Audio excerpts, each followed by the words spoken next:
Should you include your stepchildren in your last will and testament? My name is Mallory, and today we're going to talk about life, death, and everything in between. When I'm working with clients who have stepchildren, I like to talk to them about whether or not they raised those children along with their new spouse and potentially the originating parent who they're divorced from, or whether or not they kind of inherited adult stepchildren. Because how you view those kids as a step parent, whether or not you were actively a part in raising them, whether or not you just see them twice a year for that sort of Christmas and Easter vibe or whatnot, that can really have an impact on how you think about legacy planning for your particular family. Another thing that can impact it is whether or not you have your own children from a previous relationship. How do you treat them compared to these new stepkids? Are they equal from a financial perspective in your will, or do you give them just a certain percentage?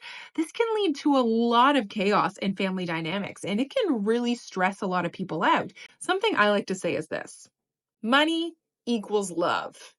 Now, I know that that's a little grim, but it really does. Because when a spouse or a partner or a family member or a parent dies, no matter who it is, when they die and they leave behind a last will and testament, that is the last thing that they essentially say to you. Yes, they may have had some last words that they said to you, but that will is the last thing that they do in their life, in a way, because after you find out that they've died, you're grieving this immense loss, and now you find out that they gave you $50,000 less than someone else.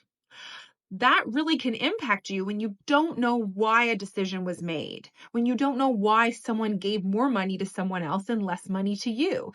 It can make you start to wonder, did they really love me enough? So this is where it can get tricky with stepchildren. And I'm not going to say that you should treat your stepchildren equally or you shouldn't, because every family is so completely different that there's really no simple answer. Here's what you do need to do when it comes to stepchildren. You need to be transparent with them. You need to be transparent with your spouse. You need to be transparent with your own children as well. Everyone needs to understand what you were thinking and what the emotional reason is behind the choice that you are making. Bottom line, at Vive, we like to say communicate. So communicate your thoughts, express what's going on, and make sure that everyone in your family, no matter whether or not you inherited them through marriage or not, make sure that all the children, all the spouses, all the parents, all the families and friends, that they understand why you made the choice that you made.